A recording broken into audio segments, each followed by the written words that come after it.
Friends, आइए आज हम लोग इस वीडियो में जीके जीएस देखेंगे जो आगामी एग्जाम के लिए काफ़ी महत्वपूर्ण साबित होंगे। तो हम लोग सबसे पहले देखेंगे भारत का इतिहास, यानी इतिहास के बारे में जानते हैं।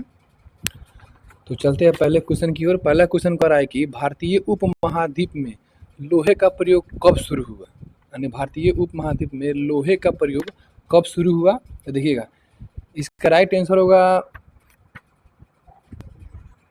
इनमें से कोई नहीं। ठीक है, अब इसके बारे में थोड़ा जानते हैं। कह रहा है कि भारतीय उपमहाद्वीप में लोहे का प्रयोग उत्तर वैदिक काल में यानी लगभग 600 ईसा पूर्व में शुरू हुआ। कितना ईसा पूर्व में? तो 600 ईसा पूर्व में शुरू हुआ। 600 ईसा पूर्व में, 600 ईसा पूर्व में, जो हमारे ऑप्शन में नहीं है। तो इसीलिए इसका राइट आंसर क्या होगा? उपरोक्त में से कोई नहीं। और 600 ईसा पूर्व में भारतीय उपमहाद्वीप में लोहे का प्रयोग शुरू हुआ। अगला क्वेश्चन की ओर बढ़ते हैं। कह रहा है कि दूसरी शताब्दी के आसपास रचित संस्कृत के शिलालेख के अनुसार सुदर्शन झील एक कृत्रिम जलाशय की मरम्मत किसने की थी? तो ऑप्शन नंबर सी होगा, यानी रुद्रदामन। कौन कराए थे? रुद्रदामन। अगला क्वेश्चन की ओर बढ़ते हैं। झांसी के पास देवगढ़ का मंदिर और इलाहाबाद के पास गढ़वा मंदिर में बनी मूर्तियाँ किस कला के महत्वपूर्ण अवशेष है? तो ऑप्शन नंबर होगा इसका बी नंबर, यानी गुप्त काल के। किस काल के है? गुप्त काल के अवशेष है। अगला क्वेश्चन की ओर बढ़ते हैं। अगला क्वेश्चन कह रहा है कि दिल्ली सल्तनत के दौरान मुकदमा या चौधरी का पद किसके लिए किया जाता था? यानी दिल्ली सल्तनत के दौरान मुकदम या चौधरी पद का प्रयोग किनके लिए किया जाता था? तो गांव के सरपंच के लिए, गांव के सरपंच के लिए किया जाता था। अगला क्वेश्चन की ओर बढ़ते हैं।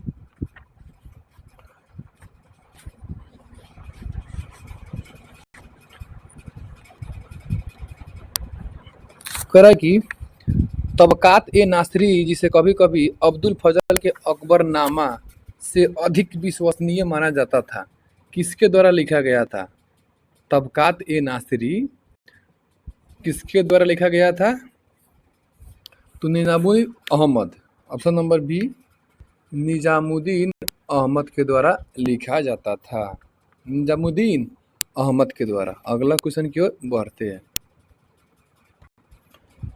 कह रहा है कि निम्न में से किस प्रसिद्ध शासक ने अपनी माता के नाम पर विजयनगर के पास नागलपुरम की एक उपनगरीय बस्ती की स्थापना की थी? तो ऑप्शन नंबर ए होगा कृष्णदेव राय। किसने? कृष्णदेव राय। अगला क्वेश्चन की ओर बढ़ते हैं।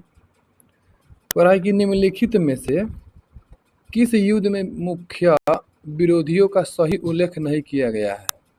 तो देखिएगा, इसका राइट आंसर होगा सी नंबर, यानी कह रहा है कि पानीपत का दूसरा युद्ध जो है ना, टीपू सुल्तान और मराठा के बीच लड़ा गया था, यह सही नहीं है। लेकिन हल्दी घाटी का युद्ध महाराणा प्रताप और अकबर लड़ा गया, यह सही है। पानीपत का प्रथम युद्ध बाबर और इब्राहिम लोदी के बीच लड़ा गया, यह भी सही है। लेकिन पानीपत का दूसरा युद्ध जो है ना, टीपू सुल्तान और मराठा के बीच नहीं लड़ा गया। ठीक है, इसीलिए इसका राइट आंसर होगा सी नंबर। अगर इसका राइट आंसर देखेंगे तो पानीपत का दूसरा युद्ध जो है ना, वो लड़ा गया था हेमचंद्र, विक्रमादित्य और अकबर की सेना के बीच। अगला क्वेश्चन की ओर बढ़ते हैं। 8 नंबर में कह रहा है कि निम्न में से किसने बंगाल में महलवारी बंदोबस्त प्रणाली का शुरुआत किया? महलवारी बंदोबस्त। तो इसका राइट आंसर होगा आपका सी नंबर, हॉल्ट मैकेंजी। कौन किया? हॉल्ट मैकेंजी ने किया। अगला क्वेश्चन की ओर बढ़ते हैं।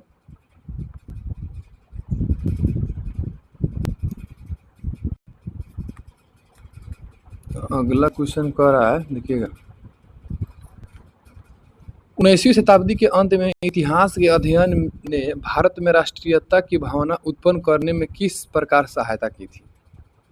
कह रहा है कि इतिहास की पुनर्व्याख्या करके और अंग्रेजों द्वारा भारतीयों को पिछड़ा, आदिम तथा स्वयं पर शासन करने में असमर्थ के रूप में चित्रित करने का खंडन करके।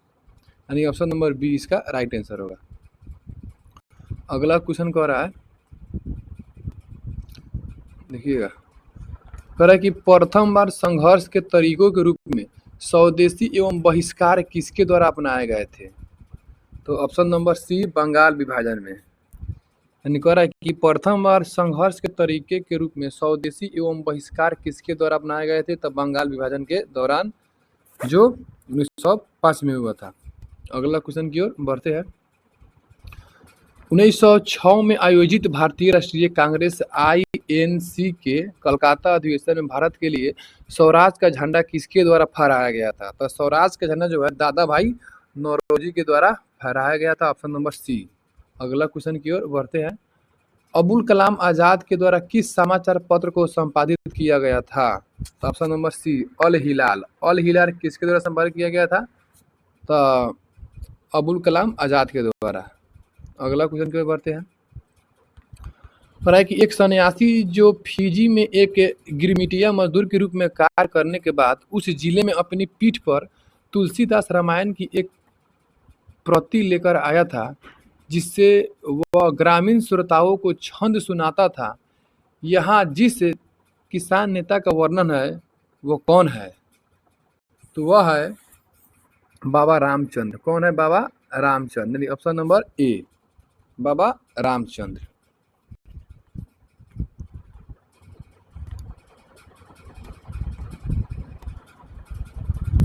अगला क्वेश्चन की ओर बढ़ते हैं। कह रहा है कि वर्ष 1918 में मॉन्टफोर्ड सुधार पर कांग्रेस ने एक महत्वपूर्ण रुख अपनाया, जिसके कारण पुराने उदारवादी अवशेष सप्रू जयकर और चिंतामणि टूट गए, जिन्होंने गठन किया किसका? तो इसका राइट आंसर होगा आपका इंडियन नेशनल लिबरल फेडरेशन का। Indian national liberal federation. अगला क्वेश्चन की ओर बढ़ते हैं।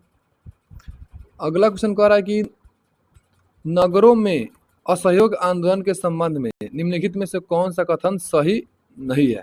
लेकिन हम लोग सही वाला पढ़ते हैं कि असहयोग आंदोलन में क्या क्या संबंधित है। तो देखिएगा, सही में हो जाएगा कि मद्रास की जस्टिस पार्टी द्वारा भी काउंसिल के चुनाव का बहिष्कार किया गया। यह असहयोग आंदोलन के संबंध में सही है। आगे पढ़ते हैं और क्या कह रहा है।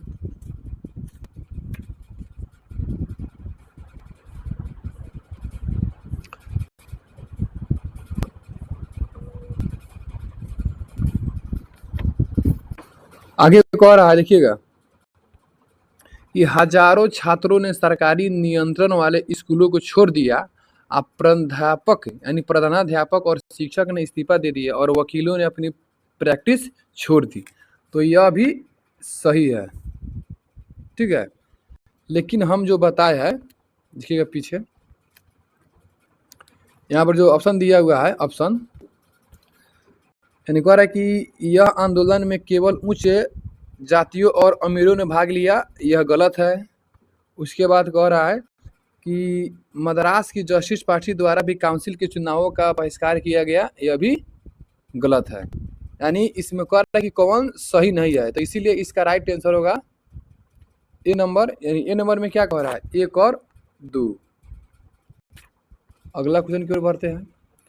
अगला क्वेश्चन कह रहा है कि भारतीय स्वतंत्रता संग्राम के बारे में निम्नलिखित में से कौन सा कथन सही नहीं है? कह रहा है कि भारतीय स्वतंत्रता संग्राम के बारे में कौन सा कथन सही नहीं है। तो देखिएगा, इसमें कौन कौन सही वो पढ़ेंगे हम।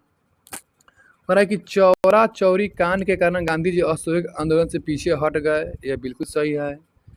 उसके बाद कह रहा है कि गांधी जी ने अपना पहला प्रमुख सार्वजनिक भाषण बनारस हिंदू विश्वविद्यालय में दिया था, यह भी सही है। लेकिन इसमें से कह रहा है कि कौन सही नहीं है, तो ऑप्शन नंबर ए सही नहीं है। अगला क्वेश्चन की ओर बढ़ते हैं।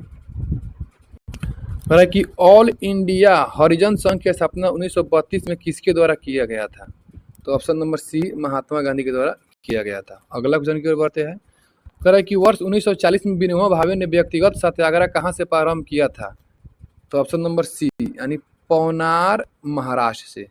यानी 1940 में विनोबा भावे ने व्यक्तिगत सत्याग्रह और पवनार महाराष्ट्र से शुरू किया था।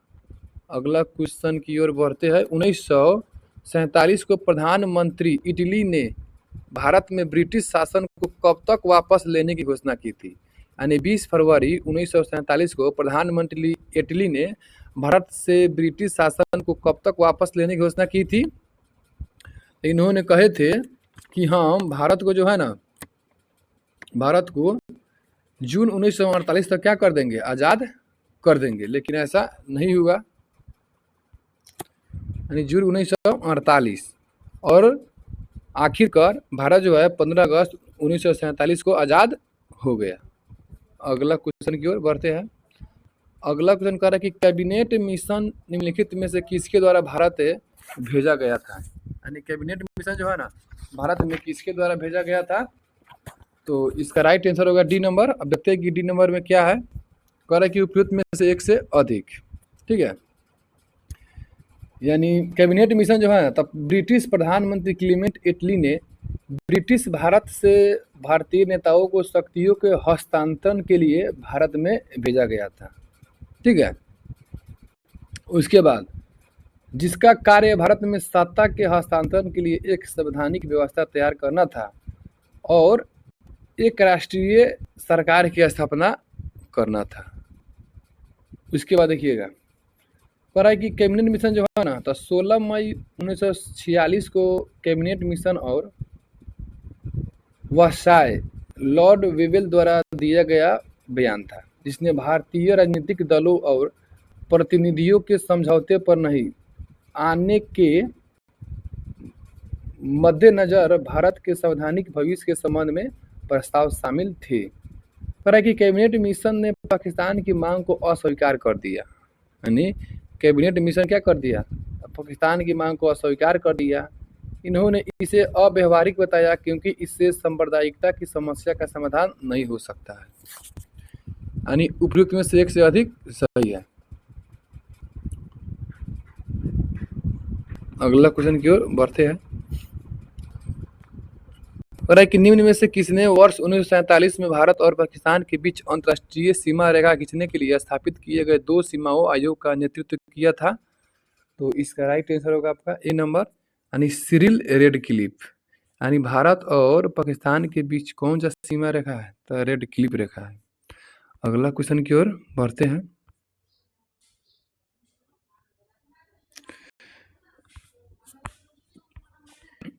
अगला क्वेश्चन कह रहा है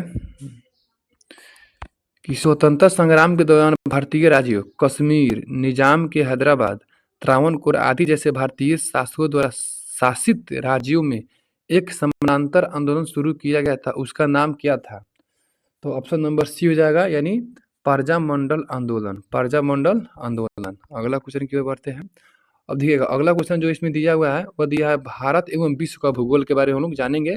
तो चलते हैं, पहला क्वेश्चन से शुरू करते हैं। कह रहा है कि पेंजिया से टूटे हुए दक्षिण महाद्वीप को क्या कहते हैं? यानी पेंजिया से टूटे हुए दक्षिण महाद्वीप को क्या कहते हैं? तो हम लोग इसको बोलते हैं गोंडवाना लैंड। क्या बोलते हैं? Gondwana land. Option number C. अगला क्वेश्चन की ओर बढ़ते हैं। आर्कटिक क्षेत्र और अटलांटिक महाद्वीप किसके निकट स्थित है? तो इसका राइट आंसर होगा उत्तरी और दक्षिणी ध्रुव। उत्तरी और दक्षिणी ध्रुव। यानी जब हम लोग मैप में देखेंगे तो ऊपर में आर्कटिक ओशियन और नीचे में क्या है? Antarctic ocean. यानी नॉर्थ पोल पर है और साउथ पोल पर है।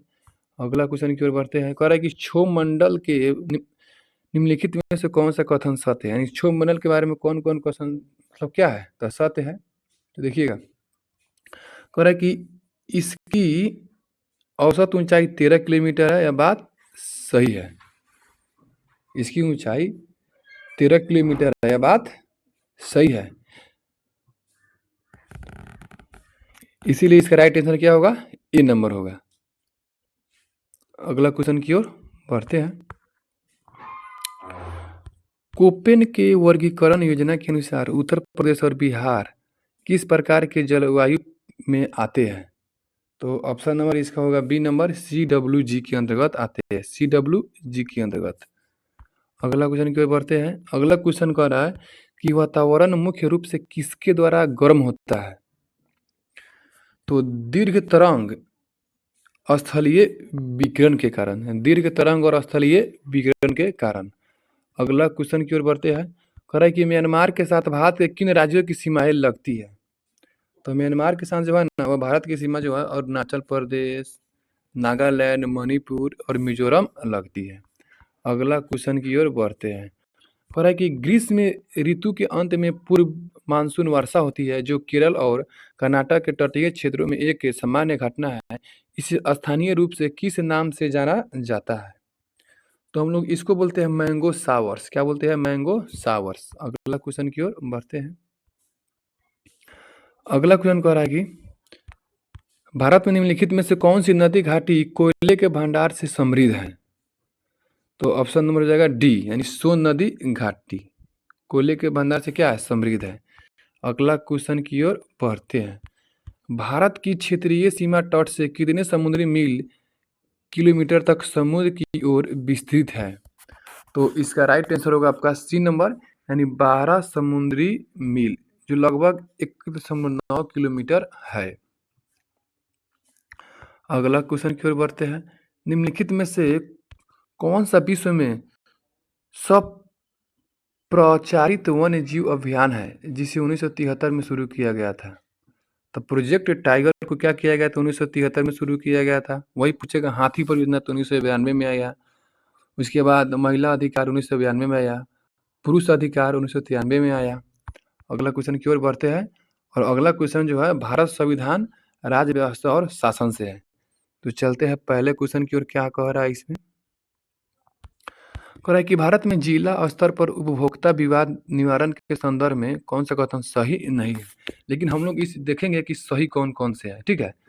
तो कह रहा है कि बिहार सरकार यदि उचित समझे तो एक जिले में एक से अधिक जिला फॉर्म स्थापित कर सकती है। यह बात बिल्कुल सही है। इसके बाद कह रहा है कि सी में जिला फोरम के सदस्यों में से एक महिला होगी। यह भी सही है। लेकिन इसमें पूछ रहा है कि कौन सही नहीं है, तो इसीलिए इसका राइट आंसर क्या होगा? ए नंबर होगा। ठीक है। अगला क्वेश्चन की ओर बढ़ते हैं। कह रहा है कि एक पंचायत समिति किस स्तर पर एक पंचायती राज संरचना का संचालन करती है? तो ऑप्शन नंबर ए, यानी ब्लॉक स्तरीय निकाय पर, ब्लॉक स्तरीय निकाय पर। अगला क्वेश्चन की ओर बढ़ते हैं। कह रहा है कि निम्नलिखित में से किसे समुदाय विकास के पहले कार्यक्रम के रूप में स्थापित किया गया? तो ऑप्शन नंबर बी, राष्ट्रीय विस्तार सेवा को। अगला क्वेश्चन की ओर बढ़ते हैं। कह रहा है कि भारतीय संविधान के अनुच्छेद 14 में लिखा हुआ कानून के समक्ष समानता किस देश से लिया गया है? कानून के समक्ष समानता वह किस देश से लिया गया है? तो वह लिया गया है ब्रिटेन से लिया गया है। किससे लिया गया है? ब्रिटेन से। यानी कानून के समक्ष समानता किसे लिया गया है? ब्रिटेन से। अगला क्वेश्चन की ओर बढ़ते हैं। अगला क्वेश्चन कह रहा है, देखिएगा, भारतीय संविधान को बनाने में कितना समय लगा? तो 2 वर्ष 11 महीना 18 दिन। Option number A. अगला क्वेश्चन की ओर बढ़ते हैं। राज्य की मंत्री परिषद सामूहिक रूप से किसके प्रति उत्तरदायी होते हैं? यानी राज्य की मंत्री परिषद सामूहिक रूप से किसके प्रति उत्तरदायी होते हैं? तो ऑप्शन नंबर हो जाएगा ए, यानी विधानसभा के प्रति, विधानसभा के प्रति। अगला क्वेश्चन की ओर बढ़ते हैं। निम्नलिखित पर विचार करना है, बताना है कि 73वें संविधान के बाद विकेंद्रीकरण किया गया, इसमें क्या क्या व्यवस्था था? तो इसका राइट आंसर होगा सी, यानी अब सी में क्या है तो देखते हैं। कह रहा है कि 1, 2, 4, यानी निर्णय लेने की शक्तियों का, बिल्कुल सही है। पूर्ण व्यवस्था का, बिल्कुल सही है। प्रशासनिक शक्तियों का, बिल्कुल सही है।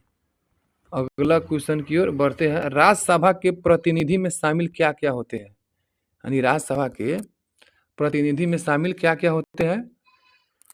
तो देखिएगा, इसका आंसर होगा उपयुक्त में से एक से अधिक। कह रहा है कि भारत के राष्ट्रपति द्वारा मनोनीत सदस्य, नागरिकों द्वारा सीधे चुने गए सदस्य, अप्रत्यक्ष रूप से नागरिकों द्वारा उनके प्रतिनिधियों के माध्यम से चुने गए सदस्य। इसीलिए इसका राइट आंसर क्या होगा? ऑप्शन नंबर डी होगा। अगला क्वेश्चन कह रहा है कि निम्नलिखित में से किसका संबंध भारत के उच्च न्यायालय से है? यानी भारत के उच्च न्यायालय से किसका संबंध है? तो ऑप्शन नंबर डी, यानी इसका भी होगा उपयुक्त में से एक से अधिक। अब उपयुक्त में से एक से अधिक क्या कहने का मतलब है कि कॉलेजियम प्रणाली भी होगा, अपीलीय क्षेत्राधिकार भी होगा, मूल अधिकार क्षेत्र भी होगा। ये सब सुप्रीम कोर्ट से संबंधित है। अगला क्वेश्चन की ओर बढ़ते हैं। अगला क्वेश्चन कह रहा है, देखिएगा कि 73वें संविधान संशोधन अधिनियम के अंतर्गत पंचायती राज व्यवस्थाओं में चुनाव लड़ने के लिए न्यूनतम आयु कितनी होनी चाहिए, पंचायत में कह रहा है। तो इसीलिए इसका राइट आंसर क्या हो जाएगा, बी नंबर 21 वर्ष। वोट देने का अधिकार 18 वर्ष, लेकिन पंचायती राज में चुनाव लड़ने के लिए 21 वर्ष होना चाहिए। अगला क्वेश्चन की ओर बढ़ते हैं, जो भारतीय अर्थव्यवस्था से है। और देखिएगा भारतीय अर्थव्यवस्था का पहला क्वेश्चन क्या कह रहा है। कह रहा है कि CEZ अधिनियम 2005 का उद्देश्य क्या था। तो इसका राइट आंसर होगा बी में मतलब 1, 2, 3, यानी अतिरिक्त आर्थिक गतिविधियों का उत्पादन, ये भी सही है। उसके बाद वस्तु एवं सेवाओं के निर्यात को बढ़ावा। उसके बाद रोजगार निर्माण, यानी कहने का मतलब कि SEZ अधिनियम 2005 में आया ना, उसका उद्देश्य ये सभी था। अगला क्वेश्चन की ओर बढ़ते हैं। अगला क्वेश्चन कह रहा है, देखिएगा कि कृषि विपणन प्रणाली में सुधार के लिए भारत सरकार द्वारा अपनाया गया नीतिगत उपाय क्या है। तो इसका राइट आंसर होगा डी नंबर, यानी उपयुक्त में से एक से अधिक, यानी सार्वजनिक वितरण प्रणाली, ठीक है। उसके बाद सार्वजनिक न्यूनतम मूल्य, इसको बोलते हैं MSP, और बफर स्टॉक का रख रखाव, यानी इसका राइट आंसर होगा डी। अगला क्वेश्चन की ओर बढ़ते हैं। देखिएगा अगला क्वेश्चन कह रहा है कि निम्न में से समिति ने प्रतिस्पर्धा अधिनियम 2002 को अधिनियमित करने का सुझाव दिया। तो इसका राइट आंसर होगा सी नंबर, यहाँ पर लगा हुआ है, टिक किया हुआ है पहले से ही, SVS राघव समिति। अब कह रहा है कि सूची 1 को सूची 2 से मिलाना है। देखिएगा कह रहा है कि धूसर क्रांति, तो धूसर क्रांति किससे संबंधित है। तो देखिएगा इसका राइट आंसर होगा आपका बी नंबर। तो बी में कह रहा है कि एक आचार, तो एक आचार कहाँ है, तो एक आचार यहाँ पर है, यानी धूसर क्रांति जो है उर्वरक से है, जिसको बोलते हैं फर्टिलाइजर। गुलाबी क्रांति का संबंध किससे है, तो गुलाबी क्रांति का संबंध जो है प्याज के उत्पादन से है। रजत क्रांति का संबंध किससे है, तो इसका हो जाएगा आपका अंडा से है। और लाल क्रांति का संबंध है टमाटर और मांस से है। इसीलिए इसका राइट आंसर क्या होगा आपका, बी हो जाएगा, बी हो जाएगा, ठीक है। अगला क्वेश्चन की ओर बढ़ते हैं। और निम्नलिखित में से कौन सी पंचवर्षीय योजना मानव संसाधन विकास पर केंद्रित थी। तो इसका राइट आंसर हो जाएगा आपका ई नंबर, यानी ई नंबर में उपयुक्त में से कोई नहीं। अब देखते हैं कि इसके बारे में थोड़ा पढ़ते हैं। कह रहा है कि 8वीं पंचवर्षीय योजना जो है ना, तो मानव संसाधन विकास पर केंद्रित था, यानी 1990 से लेकर 91 के दौरान मुद्रास्फीति के बाद 8वीं पंचवर्षीय योजना शुरू की गई थी, ठीक है। तो इसीलिए इसका राइट आंसर क्या होगा, उपयुक्त में से कोई नहीं। और इसका सही आंसर कितना होगा, था 8वीं पंचवर्षीय योजना, 8वीं पंचवर्षीय योजना होगा इसका राइट आंसर।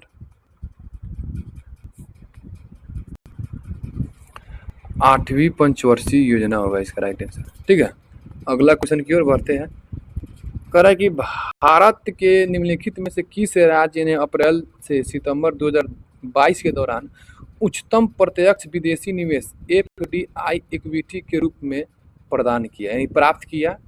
तो ऑप्शन नंबर बी कर्नाटक, क्या होगा, कर्नाटक। अगला क्वेश्चन की ओर बढ़ते हैं। निम्न में से किस बजट में वित्त मंत्री ने उदारीकृत विनिमय दर प्रबंधन प्रणाली की घोषणा की। तो option number C union budget 1992 से 93। अगला क्वेश्चन की ओर बढ़ते हैं। पंचवर्षीय योजना के उद्देश्य निम्नलिखित में से कौन से थे। तो इसका राइट आंसर होगा उपयुक्त में से कोई नहीं, ठीक है। इसके बारे में थोड़ा जानते हैं कि पंचवर्षीय योजना आखिर क्या था। देखिएगा कह रहा है कि पंचवर्षीय योजना देश के विकास के लिए आरंभ की गई थी, जिसका मुख्य उद्देश्य भारत की विकास दर को क्या करना था, बढ़ाना था, ताकि देशों में निवेश को बढ़ाया जा सके।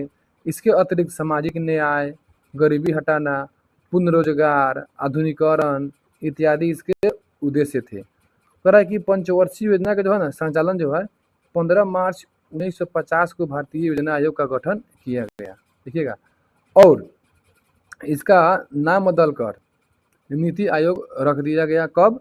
तो 1 जनवरी 2015 को। तो ये रहा लगभग 1 से लेकर 50 तक जीके जीएस, जो आगामी परीक्षाओं के लिए काफ़ी महत्वपूर्ण साबित होंगे। तो आई होप, मैं आशा करता हूँ कि आप लोग इस वीडियो को बहुत अच्छे तरीके से देखे होंगे और आशा ही लगा होगा। तो हम लोग फिर अगले वीडियो में मिलते हैं। जय हिंद, जय भारत।